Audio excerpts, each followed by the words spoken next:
లోనికి వెళదాం. మార్కు సువార్త 2వ అధ్యాయము. మార్కు సువార్త 2వ అధ్యాయము 5వ వచనాన్ని చదువుదాం.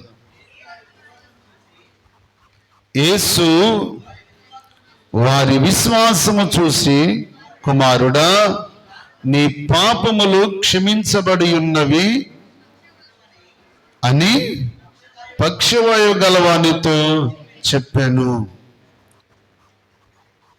ఇక్కడ ఒక వ్యక్తిని మనం చూస్తున్నాం. ఎవరి వ్యక్తి?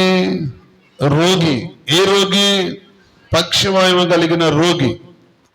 ఈ రోగిని కొంతమంది యవనస్తులు మోసుకొని వచ్చి ఒక ఇంటి దగ్గర యేసుక్రీస్తు ప్రభువారు ఉన్నారని తెలుసుకుని అక్కడికి మోసుకొచ్చారు. మోసుకొచ్చిన తర్వాత అక్కడంతా కూడా జనసమూహము కిక్కిరిసిపోయి ఉన్నప్పుడు యేసు ప్రభు వారిని స్థలం అడిగిన తర్వాత ఆ వ్యక్తిని యేసు ప్రభు వారు చూసి ఏమన్నారో తెలుసా? చెప్పండి, ఏమన్నారు? ఇప్పుడు చదవండి. అది యేసు వారి విశ్వాసము చూసి, కుమారుడా, నీ పాపములు క్షమించబడి ఉన్నవి. దేవునికి స్తోత్రం. మోసుకొచ్చిందేమో ఒకరు, క్షమించిందేమో చెప్పండి ఒక వ్యక్తిని.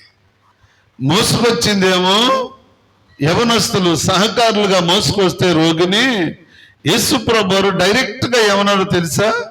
ఏమన్నారు? వారి విశ్వాసాన్ని చూసి వీడి పాపాలు క్షమించాడు. మోసుకొచ్చిన వారి విశ్వాసాన్ని చూసి రోగిని క్షమించి రోగి స్వస్థపరిచాడు. దేవుని స్తోత్రం. అంటే ఒక రోగి స్వస్థత పొందాలి అంటే ముందు అతడు తన పాపముల నుండి విడుదల పొందాలి.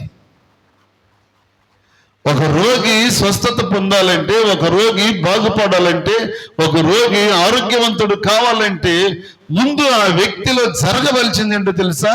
చెప్పండి, పాప క్షమాపణ. యేసుప్రభు వారి దగ్గరికి ఎవరిని తీసుకొచ్చినా ముందు ఆయన పాపములను క్షమించి ఆ తర్వాత స్వస్థపరిచాడు. దేవుని స్తోత్రం. కానీ మన దగ్గరికి ఎవరైనా తీసుకొచ్చారనుకోండి, వారి పాపాలు క్షమించే అధికారం మన దగ్గర చెప్పరేంటి? లేదు. ఉందా? లేదు.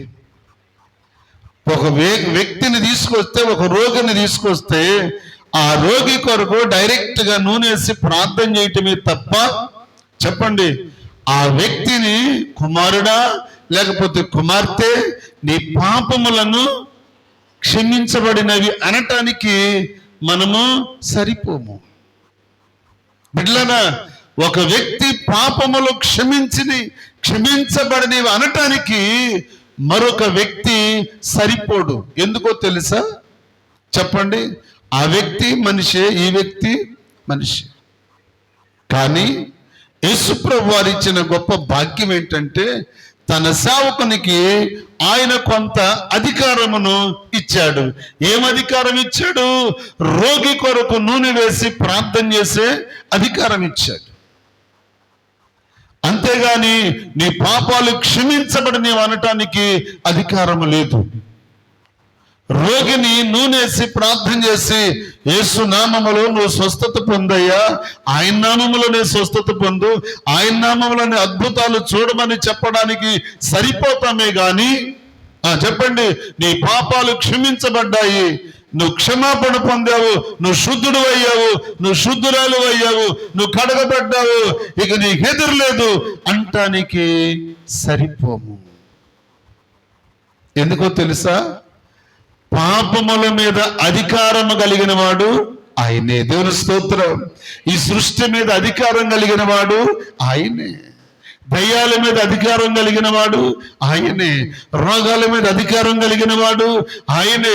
సమస్తమును ఆయన మాటకు లోపడతాయి. దేవునికి స్తోత్రం. ఇప్పుడు పక్షవాయు కలిగిన యవనస్తుడు ఆ మనసు మీద పడుకొని ఉంటే యేసు ప్రభు వారు ఆ వ్యక్తి దగ్గరకు వచ్చి ఏమంటున్నాడు చెప్పండి? డైరెక్ట్గా యేసు ప్రభు వారు, అబ్బాయి యవనస్తుడా, నీ పాపాలు క్షమించబడ్డాయి, నువ్వు స్వస్థత పొంది వెళ్ళిపో అనలేదు. కానీ యేసు ప్రభువు వారు మొదట ఏమన్నారు? వారి విశ్వాసమును చూసి, వారి విశ్వాసాన్ని చూడాలి. ఓ ఆత్మ సంబంధమైన బిడ్డ మరొక ఆత్మ సంబంధమైన బిడ్డని, లేదా ఒక బలహీనురాలిని, లేదా ఒక లోకస్తుని దేవుని దగ్గరకు నడిపించగలిగిన సామర్థ్యత రక్షించబడిన వారికి దేవుడు ఇచ్చాడు. దేవుని స్తోత్రం, హల్లెలూయా. ఒక వ్యక్తిని తీసుకురావటం సామాన్యమైన పని కాదు. ఒకసారి ఒక ఆమెకి తేలుగుట్టిందంట. ఆమె సంఘంలో మంచి ప్రాధాన్యత వహిస్తుంది, సంఘములో ఓ పెద్ద దిక్కు. సరే, ఆమెకి ఏం గుట్టింది? తేలుగుట్టిందంట. ఎవరికి తేలుగుట్టినా, ఎవరికి జ్వరం వచ్చినా, ఎవరికి తలకాయ నొప్పి వచ్చినా, ఎవరికి బాగోపోయినా, ఎవరు బలహీనులైనా ఈమె పని ఏంటంటే వాళ్ళని దేవుని దగ్గర తీసుకురావటం, మందిరానికి దైవజనుని చేత ప్రార్థన చేయించటం ఈమెకి ఆనవాయితీ. సరే, ఒక రోజున ఈమెను పొద్దున్నే తేలుగుట్టింది. పొద్దున్నే లేదండి. ఇప్పుడు పక్కనున్న విశ్వాసులు, అమ్మమ్మ ఏంటమ్మా, ఏంటి పెద్దమ్మ, ఏంటి పిన్ని, గన్మర పెడుతున్నావంటే తేలుగుట్టిందంటే పద అయ్యగారి దగ్గరికి వెళ్దాం, గుడికాడ కంటే వద్దు. అయ్యగారి దగ్గరికి వెళ్దాం పదంటే వద్దు. అక్కడ తీసుకెళ్ళి మందేశ్వరుడి దగ్గరికి. అదేంటమ్మా, ఎవరికి బాగోపోయినా గుడికాడ తీసుకెళ్తావు కదా, మందిరం కాడ తీసుకెళ్తావు, దైవజనుడి చేత ప్రార్థన చేస్తావు కదా, మరి ఇప్పుడేంటి నువ్వు అంటున్నావంటే వద్దు, అక్కడ తీసుకెళ్ళు. కారణం ఏంటంటే ఈమెకు తేలు ఎక్కడ గుట్టింది అనుకున్నారు? పొద్దున్నే పొయ్యి కాడికి వెళ్ళి ఆ పొయ్యి గడ్డ సాటును తడువులాడుతుందంట. దేనికోసం చెప్పండి? దేనికోసం? ఏదో సందకాడ కాస్త పొయ్యి కాడ కూర్చుని లాగి ఆడబడేసి పడుకుంది. పొద్దున్నే కూతొచ్చిందంట. ఆడకొచ్చి తడువులాడుతుంటే అక్కడేముంది చెప్పండి? ఏముంది? తేలుండి చట్టమనం పొడిచిందంట. ఇప్పుడు ఈమెని మందిరం కాడకు తీసుకొస్తే వద్దంటుంది. ఇక్కడికొస్తే దైవజనుడు అడుగుతాడు కదా, ఎక్కడ కుట్టింది నీకు తేలు అంటే పరిస్థితి ఏంటని అడిగితే ఏం చెప్పాలి? ఇప్పుడు నువ్వేం తడువులాడుతుంటే తేలు కుట్టింది? యవనస్తుడా, నీ పాపాలు క్షమించబడ్డాయి అనడానికి ముందు నా ప్రభు ఏమన్నాడు తెలుసా? ఇదిగో వారి విశ్వాసమును చూసి. ఎవరి విశ్వాసాన్ని మోసుకొచ్చిన వాళ్ళు ఉన్నారే, వారి విశ్వాసం ఎంత గొప్పదో తెలుసా? ఒక రోగి బాగుపడాలని ఆశ ఈ యవనస్తుల్లో ఉంది కనుక ఈ యవనస్తులు ప్రయాసపడి ఆ వ్యక్తిని దండి కట్టుకుని మోసుకొని వచ్చారు. నా దేవుని బిడ్డలారా, ఒక వ్యక్తి జీవితం బాగుపడాలంటే, ఆ వ్యక్తి జీవితాన్ని బాగు చేయాలంటే, దేవుని మందిరానికి తీసుకురావాలంటే అలాంటి సహకారము దేవుని బిడ్డలైనా మీరు కలిగి ఉండాలి. దేవుని స్తోత్రం. ఏమైపోతే నాకెందుకులే అనకూడదు. ఆ వ్యక్తి బలహీనుడా, ఆ వ్యక్తి బలహీనురాలా గమనించి వెంటనే దేవుని మందిరం కాడికి త్వరగా వారిని తీసుకుని రావాలి. ఎప్పుడు కూడా కొంతమంది బిడ్డలకు అలవాటు ఉంది, కొంచెం బాగోపోతే ముందు మందిరం కాడికి వచ్చి ప్రార్థన చేయించుకుని వెళ్తారు. నాకు తెలుసు ఎవరికి ఏది కొంచెం బాగోపోయినా పరుగున మందిరం కాడికి వచ్చి ప్రార్థన చేయించుకుంటారు కొంతమంది బిడ్డలు. సో మిగిలిన వారిని మనం ఏమంటానికి కుదరదు అనుకోండి. చెప్తున్నాను విశ్వాసాన్ని బట్టి. ఎందుకు ఆ నలుగురు మోసుకొచ్చారు అంటే చెప్పండి, ఈ పక్షమాయి కలిగిన వాడికి ఏం కావాలి చెప్పండి? ఏం కావాలి? స్వస్థత కావాలి. ఇతడు యవనస్తుడు, తోటివాడు, తోటి సహోదరుడు ఆ స్థితిలో పడి ఉండటం వాళ్ళు చూసి ఆగలేకపోతున్నారు.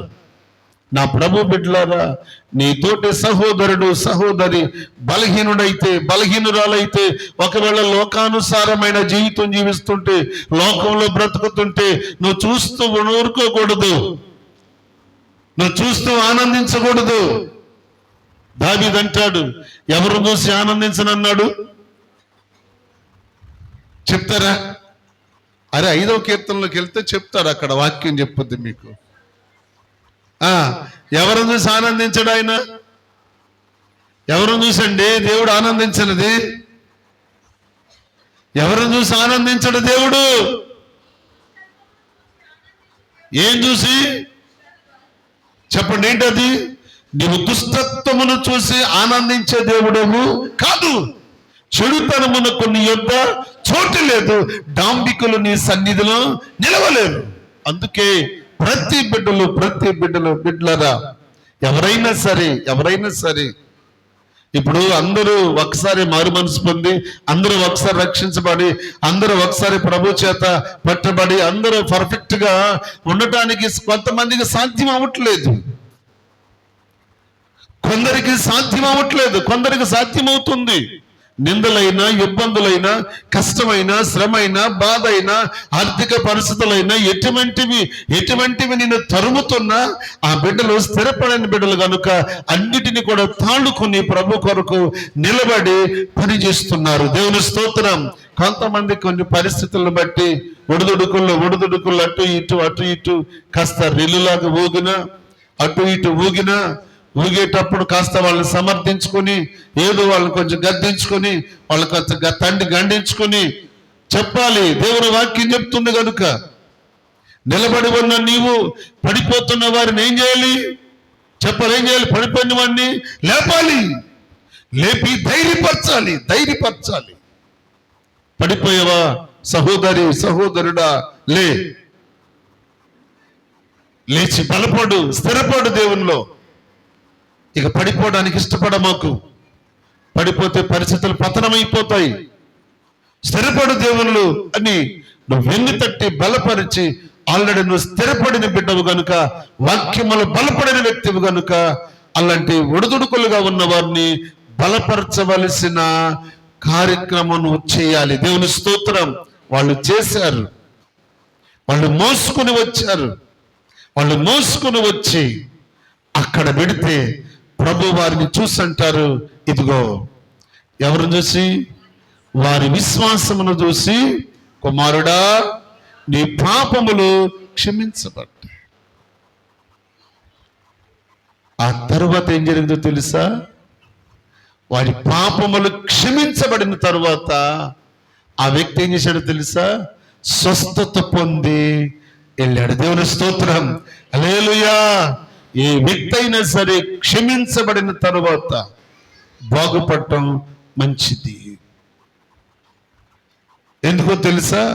ఒక వ్యక్తిని క్షమిస్తే ఆ వ్యక్తిని మనం కూడా ఏం చేయాలి? క్షమించాలి.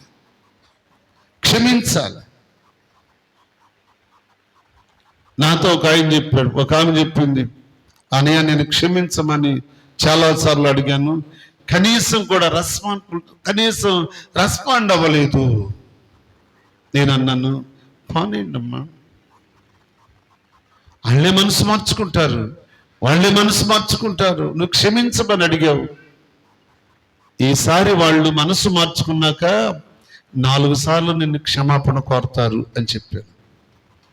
అవును, ఆ మనసులో ఉన్నది బాధ, ఆ చంచలత్వము, ఆ పరిస్థితులు ఇంకా వాళ్ళ నుంచి పోలేదు కనుక వాళ్ళు ఎదుటి వ్యక్తిని క్షమించడానికి ఏం చేయరు? ఇష్టపడరు. కానీ క్షమించాలి. యేసుప్రభువు వారు క్షమించగలిగిన దేవుడు కనుక ఎటువంటి వ్యక్తినైనా క్షమిస్తాడు. బందిపొట్టు దొంగ, కర్కాటకుడు, కఠినుడు అయినా బరబ్బా అనే ప్రభువారు చెప్పండి క్షమించాడు. మూర్ఖుడు, విద్యలో అతి మూర్ఖుడు, గర్విష్ఠుడు, కళ్ళులకు పొగరబట్టిన వాడు, తన పిల్లలను చంపడానికి, వేధించడానికి అధికారుల దగ్గర పత్రం తీసుకుని బయలుదేరిన వాడు ఎవరు? సౌలు. ప్రభు అతన్ని ముందు క్షమించలేదు, కానీ ఏం చేశాడు? ముందు చెప్పండి, ఏం చేశాడు? ముందు సాసి కొట్టాడు. అంటే కొంతమందికి దెబ్బ గురువు, కొంతమందికి మాట గురువు. సౌలుకు దెబ్బ అవసరమైంది. ఆ దెబ్బ కొట్టకపోతే ఆ వ్యక్తి లోబడేవాడు కాదు. ఆ తరువాత నా ప్రభు సౌలును క్షమించాడు. దేవుని స్తోత్రం. సౌలా, సౌలా, నువ్వు నన్నెందుకు హింసిస్తున్నావంటే, ప్రభువా నువ్వెవడవి అన్నాడా? నువ్వెవడవి? ఎంత గర్వమండి, ఎంత గర్వమండి. బిడ్డలారా, గర్విష్ఠుడు ఏమైపోయింది? గర్వమనసి గద్దెను దింపి ఘనులనైనా మేపవగడ్డి.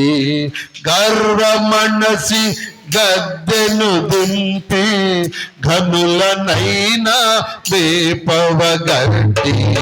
రేయి పగలు నీ పగ సేవే జీవదాయక చేయుట మేలు. సాటి లేని దేవుడ నీవే, నాకు కోట కొండయు నీవే. సాటి లేని దేవుడ నీవే, నాకు కోట కొండయు నీవే. హల్లెలూయా.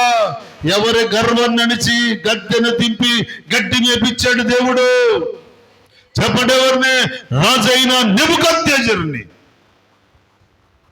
నెబుకద్నెజరు ఈ భూమి మీద ఏలుబడి చేయటం మొట్టమొదటి రాజుకు ప్రారంభించిన వాడు ఎవడు? నెబుకద్నెజరు రాజు. గర్వంతో అహంకారంతో ఉంటే నా దేవుడు ఊరుకుంటాడు అనుకున్నారా?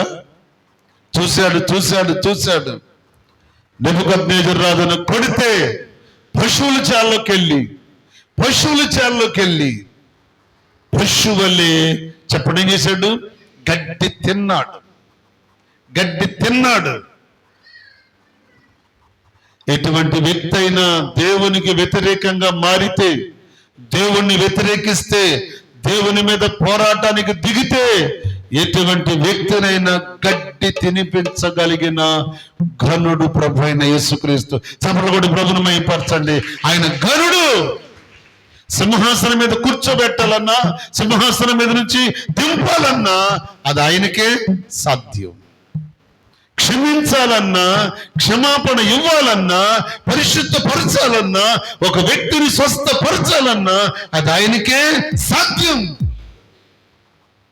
అందుకే ప్రభువారు అంటున్నారు, ఆ యవనస్తుని నీ పాపాలు క్షమించబడ్డాయి, నువ్వు స్వస్థత పొందు, నువ్వు బాగుపడు. అంతే.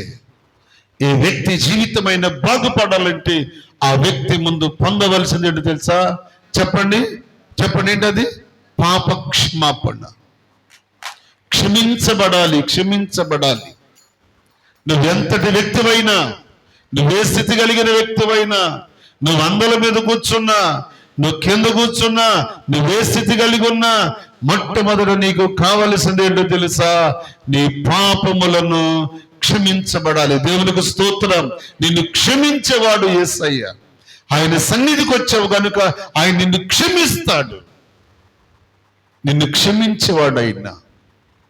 యోహాను గారు రాస్తూ అంటాడు 3:16, దేవుడు లోకమును ఎంతగా ప్రేమించాడు. చెప్పండి, ఎంత ప్రేమ కాదు, ఎంతో. అసలు ఆ ప్రేమకు అంతగా ప్రేమించేవాడు మన యేసయ్య, అంతగా రక్షించేవాడు మన ప్రభు. అలాంటి గొప్ప దేవునికి మనం పిల్లలమై ఉన్నాం. బిడ్డలారా, నేనేదో సామాన్యుణ్ణి, నాదేవందులే నేనేంట్లో అనుకుని నిన్ను నీవు చిన్నబుచ్చుకొని, నిన్ను నీవు తగ్గించుకొని, నిన్ను నీవు కించపరుచుకుంటున్నావేమో. లేదు.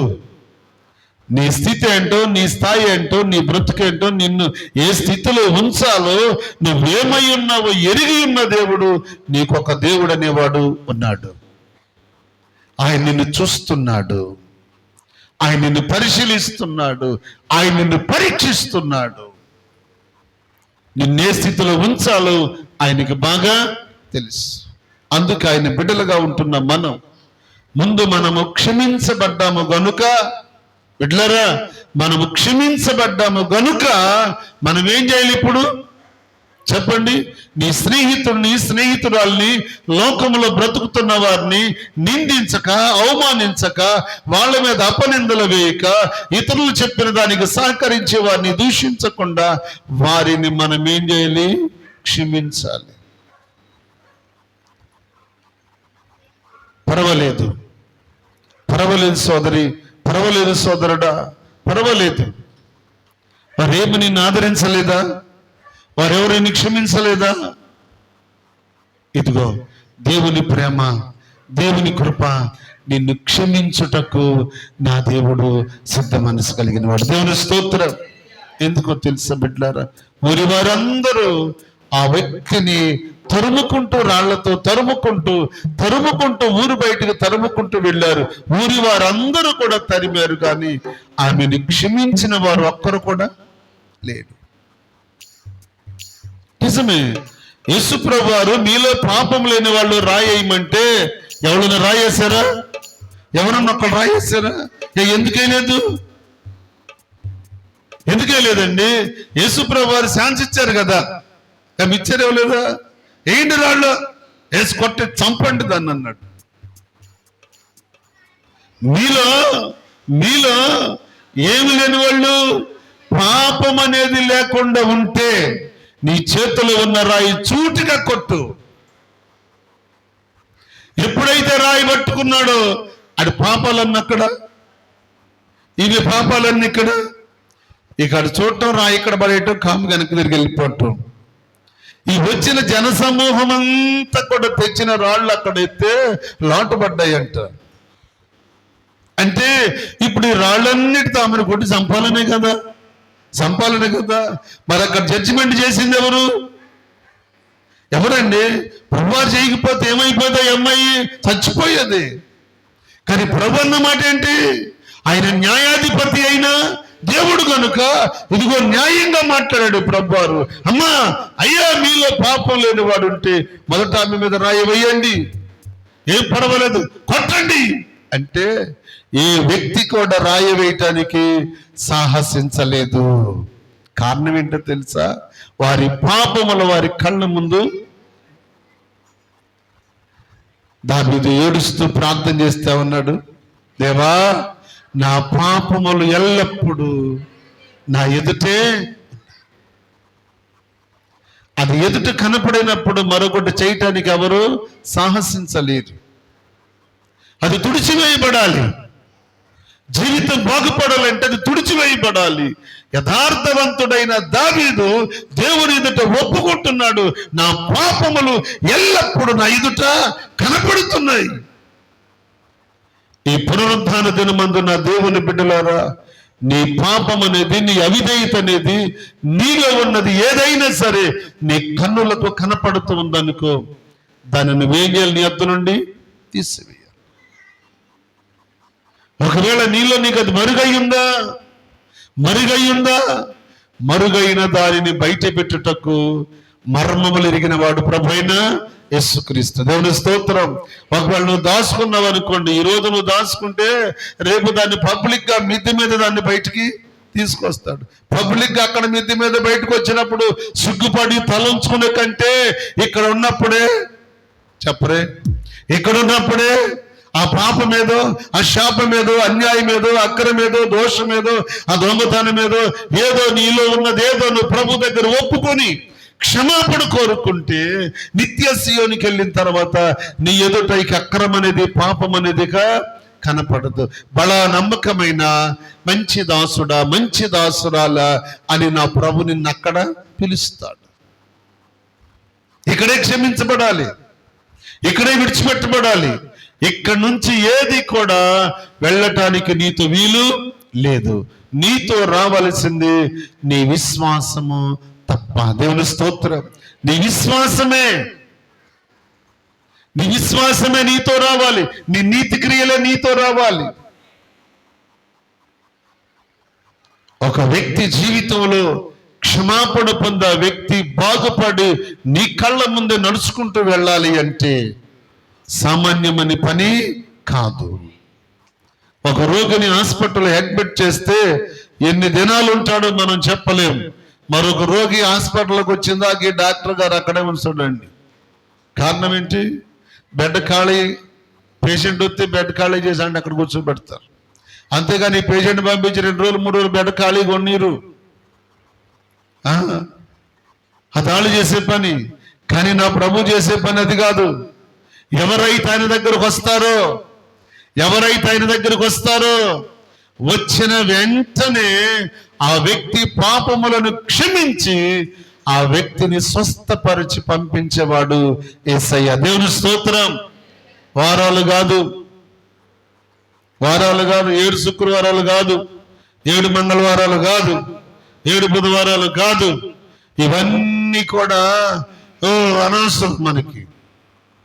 7 వారాలు తిప్పి 7 14 వారాలు తిప్పి నిన్ను నానా బాధలు పెట్టడం కాదు. విశ్వాసమునకు కర్త అయిన దేవుడు నీ పక్షము నుండి కార్యాలు జరిగిస్తుంటే వెంటనే కార్యం జరుగుతుంది. దేవుని స్తోత్రం. హల్లెలూయా. వారాలతో మనకు పని లేదు, వాయిదాలతో పని లేదు. యేసు ప్రభు వాయిదాలు పెట్టలేదు, ఆయన శిష్యులు కూడా వాయిదా పెట్టారా? పెట్టలేదే. మరి నువ్వెందుకు పెడుతున్నావు వాయిదాలు? నువ్వెందుకు వాయిదా పెట్టాలి? 7 వారాలు నువ్వెందుకు పెట్టాలి? 7 వారాలు ఎందుకు తిప్పాలి? నీకేమన్నా బాకీయా? ఆ పేషెంట్ నీకేమన్నా బాకీయా? ఎందుకు 7 వారాలు తిప్పుతున్నావు? అంటే 7 వారాలు తిరిగేసరికి కానీ వాళ్ళ విశ్వాసం పెరుగుద్దానా? లేదా వాళ్ళ విశ్వాసం లేదా? ఇట్లా పిలిచే వాళ్ళకి లేదు, వెళ్ళే వాళ్ళకి అంతకంటే లేదు. ఎవరి కోసం వెళ్ళేది? నేనంటాను, దేవుని సేవకునుగా నిజంగా ఆత్మ సంబంధమైన విశ్వాసం కలిగి నీవు, ఆత్మ సంబంధమైన ధైర్యం కలిగి నీవు, ఆత్మ సంబంధమైన బలము కలిగిన నీవు విశ్వాసముతో నువ్వు స్థిరపడి బలపడితే నీ విశ్వాసమే నిన్ను చెప్పాలా, నీ విశ్వాసమే నిన్ను స్వస్థపరుస్తుంది. అంతే. నువ్వు ఎక్కడైతే విశ్వాసం కలిగి స్థిరపడతావో అక్కడ నీ స్థితిని చెప్పుకో.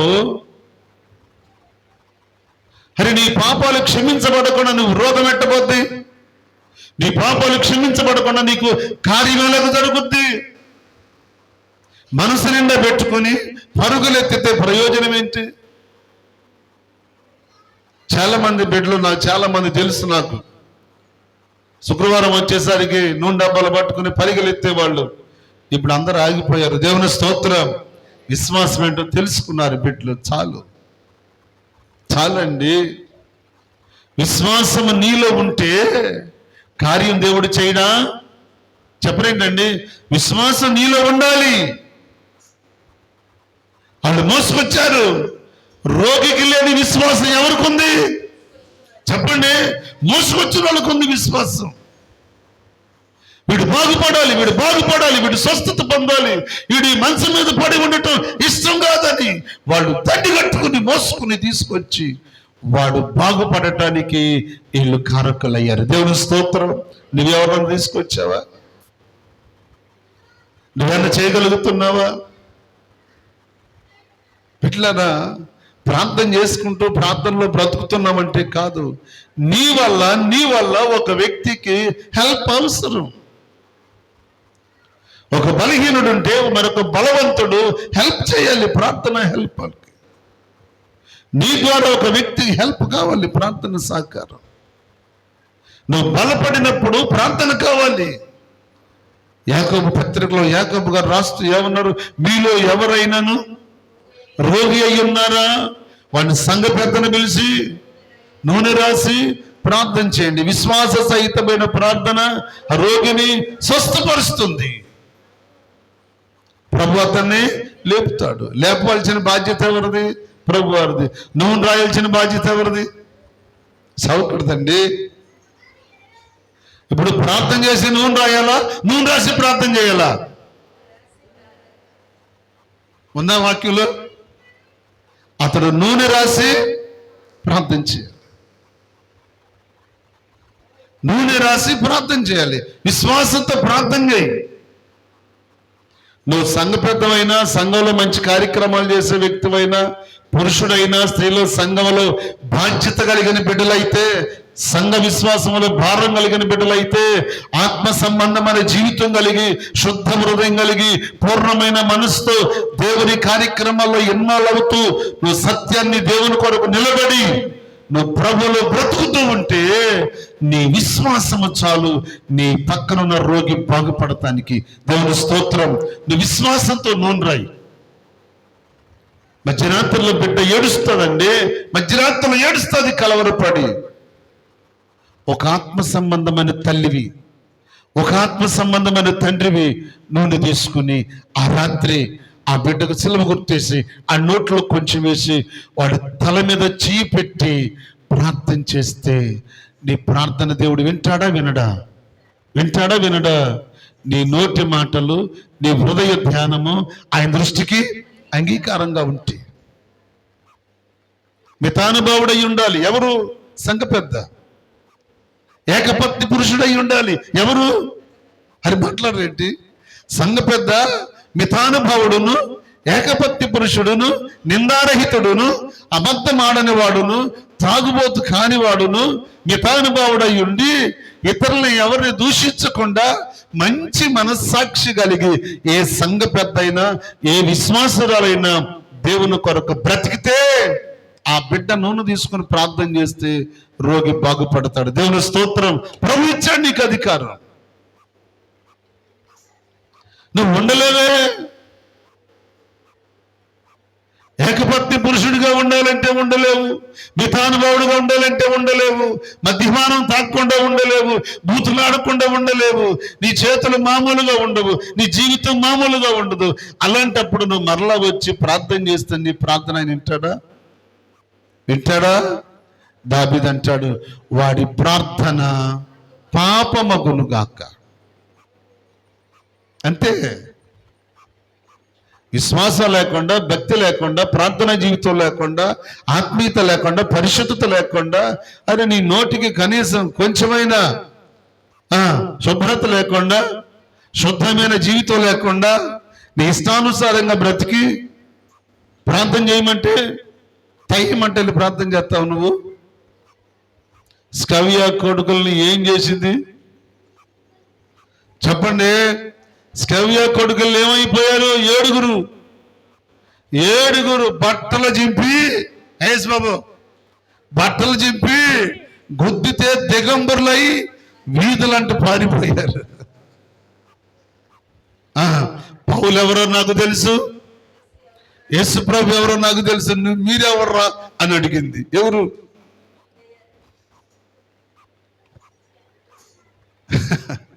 రాత్రి తీసుకొచ్చారు రామచంద్రపురం నుంచి అమ్మాయిని.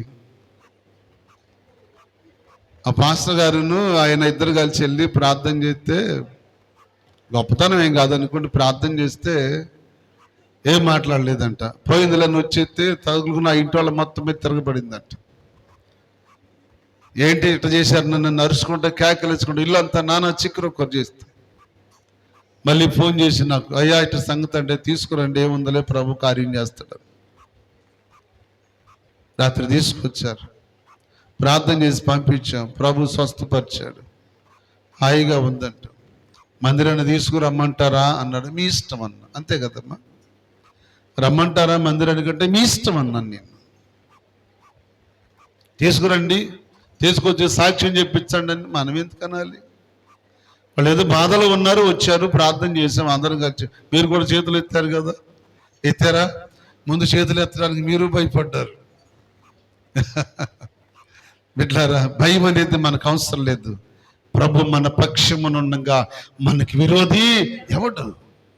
అంతే. ఆయన మన పక్షాన ఉన్న దేవుడు, ఆయన పిల్లలు మనం. రెండో మాట మీకు చెప్తాను. పరిశుద్ధ గ్రంథం లూకా సువార్త 6వ అధ్యాయం 38వ వచనం. లూకా సువార్త 6:38. క్షమించుడి, అప్పుడు మీరును క్షమించబడాలి. మొదట మనం ఏం చేయాలి? యేసు ప్రభువు చెప్పిన మాట ఇది. మీరు క్షమించండి, అప్పుడు మీరును క్షమించబడతారు. ఎఫెసీ పత్రిక 4వ అధ్యాయం 32వ వచనం. ఒకని ఎడల ఒకడు దయ కలిగి కరుణాహృదయులై క్రీస్తునందు దేవుడు మిమ్మును క్షమించిన ప్రకారము మీరును ఒకరికొకరు క్షమించుకోండి. దేవుని స్తోత్రం. క్షమించుకోవాలి. ఆయన శిలువ మరణాన్ని పొందింది ఎందుకో తెలుసా? మన పాపములను క్షమించటానికి. ఆయన శ్రమలు పొందింది మనల్ని క్షమించటానికి. రక్తాన్ని సిందించింది మన పాపములను క్షమించడానికి, పరిశుద్ధులుగా చేయటానికి. నువ్వు క్షమించలేవా? ఈ మధ్యకాలం కొత్త పిల్లల పరిచర్యకి వెళ్ళాం కదా. ఆ రోజు ఆ ఇంటికి వెళ్తే ఆ భర్త ఆమెను క్షమించని యేసుబాబు నేను వెళ్తే మా ముందే భార్య కాళ్ళ మీద పడ్డాడు. ఎవరు? క్షమించమ్మా, ప్రార్థనకి వెళ్దాం, క్షమించమ్మా, దైవజనుడు వచ్చాడంటే అస్సలు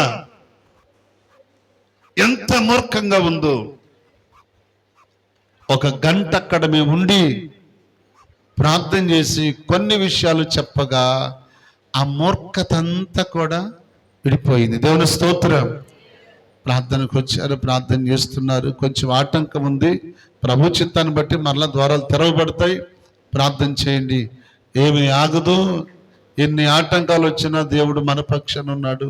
కార్యాలు జరుగుతూనే ఉంటాయి. బిడ్డలారా, క్షమించే మనసు మనకు రావాలి. అర్థమైందా? కొంతమంది క్షమించడానికే ఇష్టపడరు. కానీ ప్రభు చెప్పిన మాట ఏంటో తెలుసా? నేను మిమ్మల్ని క్షమిస్తున్నాను, మీరు కూడా క్షమించండి. అంతే, క్షమించాలి. ఆయన్ని కొట్టిన వారిని క్షమించాడు, మొక్క మీద ఊసిన వాడిని క్షమించాడు, వీపు మీద గుద్దిన వాడిని క్షమించాడు, తన్నిన వాడిని క్షమించాడు, చేతులు మేకులు కొట్టిన వారిని క్షమించాడు, ముళ్ళ కిరీటం పెట్టి కొట్టిన వారిని క్షమించాడు, సిలువకు కొట్టిన వారిని క్షమించాడు. నీవు నేను క్షమించుద్దా? క్షమించాలి. అదే ప్రేమ, అదే సిలువ ప్రేమ, అదే క్రీస్తు ప్రేమ. నువ్వు క్షమించబడితే క్షమించాలి. కనుక బిడ్డలారా, ఒక మాట చెప్పి నేను ముగిస్తాను. దేవుని వాక్యాన్ని పరిశుద్ధ గ్రంథంలో నుండి మరొక మాట నేను మీకు జ్ఞాపకం చేస్తాను. 2వ కొరింథీ రాసిన పత్రిక 2వ అధ్యాయము 10-11. కొరింథీ రాసిన 2వ పత్రిక 2వ అధ్యాయము 10-11. దేనిని గూర్చి అయినను ఎవని క్షమించుచున్నారు, నేనును వారిని క్షమించుచున్నాను. నేనేమైనను క్షమించి ఉంటే సాతాను మనలను మోసపరచకుండునట్లు మీ నిమిత్తము క్రీస్తు సముఖమందు క్షమించి ఉన్నాడు. దేవుని స్తోత్రం. ఎవ్వరూ మోసపోకూడదు దుష్టుడి చేత.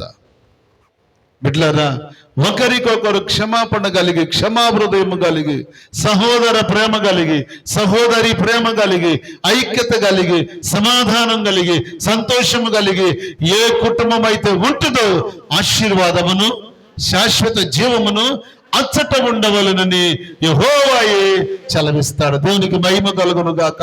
నువ్వు క్షమించే మనసు కలిగి నీవు ఉంటే నీ ఇంటి మెట్ల దగ్గరికి వచ్చి ఆగుద్ది దేవుని మందస్సం. నమ్మితే చప్పట్లు కూడా ప్రభుని మహిమపరచండి. నువ్వు క్షమించే మనసు నీ దగ్గర ఉంటే, ప్రేమించే మనసు నీ దగ్గర ఉంటే, లోబడే మనసు నీ దగ్గర ఉంటే, ఆయన కొరకు జీవించే మనసు నీ దగ్గర ఉంటే, నిన్ను నువ్వు తగ్గించుకునే మనసు నీకుంటే, నువ్వు లోబడితే చాలు, నీ కన్నుల ముందు మందసం వచ్చి నీ ఇంటి ముందు నిలబడతాది. నా ఇంటికి మందసం రావాలి, నా ఇల్లు దీవించబడాలి, నేను ఐశ్వర్యవంతుడిని అవ్వాలని ఇప్పుడు ఎలుగెత్తి ప్రార్థన చేశాడు ఓబేదోదోము? చేశాడా? చేయలే. కానీ ఎందుకు దేవుడు ఓబేదోదోము ఇంటికి పంపించాడు? చాలా మంది ఉన్నారు కదండి ఆ రోడ్డు మీద, ఆ బజార్లో చాలా గృహాలు ఉన్నాయి. కానీ ఒబేదోదోము ఇంటిలోనికి మందసం ఎందుకు వెళ్ళాలి? ఒబేదోదోము ఇంటికి మందసం ఎందుకు వెళ్ళాలి? వై చెప్పరా మీరు? ఒబేదోదోము దేవునికి ఇష్టడు. దేవుని స్తోత్రం చెప్పండి. దేవుడు మనసెరిగిన వాడు. చెప్పండి ఎవరైనా. మనసెరిగిన వాడు. ఇంతమంది ఉంటే ఒబేదోదోము ఇంటికి వెళ్ళిందండి మందసం అని చాలా మంది అనుకుని ఉండొచ్చు. కానీ మనసెరిగిన దేవుడు మందసాన్ని ఒబేదోదోము ఇంటిలోనికి పంపించాడు. చాలు, 3 నెలలుంది, చాలు. ఒబేదోదోము చరిత్రే మారిపోయింది. ఒబేదోదోము తరతరాలు తిన్న తరగనటువంటి ఆశీర్వాదాన్ని దేవుడు ఇచ్చాడు. దేవుని స్తోత్రం. నీ కుటుంబానికి, నా కుటుంబానికి దేవుడు ఇవ్వాలని ఆశపడుతున్నాడు. కానీ మందసం మన ఇంట్లోనికి రావాలి అంటే, ఆశీర్వాదం మన ఇంటికి రావాలి అంటే, ఆశీర్వాదం రావటానికి చూస్తుంది స్థలము. మందసం ఉండటానికి స్థలము చూస్తున్నాడు దేవుడు. కానీ నీ ఇంటిలోనికి మందసం రావటానికి సరైన స్థలము కనపట్ల. ఆనాడు ఒబేదోదోము ఇంటిలోనికి మందసం వచ్చింది. ఈనాడు నీ హృదయములోనికి ప్రభువు రావాలని, నీ మనసులోనికి రావాలని, నీ హృదయములో ఆయన నివాసం ఉండాలని ఆయన ఆశతో ఎదురు చూస్తుంటే నీ హృదయములో ఏమి లేదు ప్రభుకి? చెప్పండి. ఖాళీ లేదు. ప్రభు ఇష్టపడుతున్నాడు రావాలని, కానీ ఇన్విటేషన్ నువ్వు ఇవ్వట్లేదు. ఎందుకని? కారణం ఏంటి? నువ్వు ఆయన్ని ఇన్వైట్ చేయాలి అంటే నువ్వు ముందు లోపల ఏం చేయాలి? ఖాళీ. నువ్వు ఖాళీ చేయవు కానీ రమ్మంటే వస్తాడు. ఇప్పుడు ఫుల్ అయిపోయింది, డస్ట్బిన్ కనపడుతుంది ఫోన్లో. డిలీట్ చేయకుండా మళ్ళీ వస్తాయా పిల్లలు? యవనస్తులు బాగా తెలుసు, వస్తాయా మళ్ళీ? రావే. ప్రతి డస్ట్బిన్ కనపడుతుంది కదా, డిలీట్ చేసుకో, ఫుల్ అయిపోయింది అని. మరి ఇది ఫుల్గా ఉంది, ఖాళీ చేయమని ప్రభు చెప్తున్నాడు. నువ్వు చెయ్యవే. నువ్వు ఖాళీ చేసుకుని, శుభ్రం చేసుకుని, ఆయన కొరకు కనిపెట్టుకుని ఉంటే ఆయన నీ హృదయములోనికి వచ్చి నీ హృదయములో నివాసము చేస్తాడు. దేవుని స్తోత్రం. ఎవరికి దక్కని ప్రేమ, ఎవరికి దక్కని కృప, ఎవరు పొందుకోలేనటువంటి ఆశీర్వాదము, ఆరోగ్యము, ఆనందాన్ని నీకివ్వాలని నా ప్రభు ఈరోజు ఆశపడుతున్నాడు. ఈ పునరుత్థాన దినమందు నువ్వు క్షమించే మనసును కలిగి ఉంటే, ఆ యవనస్తుడు అక్కడికి వెళ్ళటానికి ప్రభు వారికి ఖాళీ లేకపోతే ఇంటి పైకప్పు, చెప్పండి ఏం చేశాడు? ఇంటి పైకప్పు. యవనస్తుడు ధనవంతుడండి, రే పెంకులు పీక అవతల పారేయండి అవసరమైతే. ఆడికి డాబా చెప్పరండి. బాగుపడతాం కావాలి. నేను బాగుపడితే అవసరమైతే ఆడి పెంకిటిల్లు పీకేసి ఏమేపిస్తా, నేను డాబా కట్టిస్తాను అంతే. వాళ్ళెక్కి పెంకులు తీసి మంచముతో పాటు ఉన్న పాటున యేసు ప్రభు దగ్గరికి దింపారు. దేవుని స్తోత్రం. ఎంత గొప్ప భాగ్యం అండి అది, ఎంత విశ్వాసం అండి, ఎంత ప్రేమ అండి అది. ఆ పని నువ్వు చేయగలుగుతున్నావా? ఎవరినన్నా నువ్వు ప్రభు దగ్గర నడిపించగలుగుతున్నావా? ఏదైనా బలహీనత వస్తే ప్రాంతంలో సహకరించగలుగుతున్నావా? సహకరించే మనసు నువ్వు కలిగి ఉన్నప్పుడు నీ పక్షమున దేవుడు శూర కార్యాలు జరిగిస్తాడు. దేవునికి స్తోత్రం. హల్లెలూయా. ఈ మధ్యాహ్న కాలమందు ప్రభు బిడ్డలారా, ఒకటి చెప్పండి, మనము క్షమించాలి. ఆ యవనస్తుణ్ణి యేసు ప్రభు చెప్పిన మాట ఏంటో తెలుసా? మోసుకొచ్చిన వారి విశ్వాసాన్ని చూసి యవనస్తుడితో ప్రభు అన్నాడు, నీ పాపములు క్షమించ. వాడు క్షమించబడి బాగుపడి వెళ్ళిపోయాడు. ఏ వ్యక్తి అయినా సరే స్వస్థత పొందాలంటే ముందు ఆ వ్యక్తులు ఏం జరగాలి? పాపములు క్షమించబడాలి, శుద్ధుడు కావాలి, క్షమించబడాలి. రోగి బాగుపడటానికి అతని పాపాలు తుడిచివేయబడాలి, క్షమించబడాలి, స్వస్థత పొందటానికి. అలాగనే ప్రతి విశ్వాస జీవితంలో మేలు పొందాలంటే నీ హృదయాన్ని ఖాళీ చేసుకోండి. దేవుని వాక్యముతో నువ్వు నింపబడినప్పుడు ఆ వాక్యము నీ జీవితాన్ని ఆశీర్వాదకరంగా మారుస్తుంది. కనుక పునరుద్ధాన బలమును, పునరుద్ధానపు శక్తిని కలిగి మనం ఉండాలి అంటే మన జీవితానికి ఒకటే కాలి.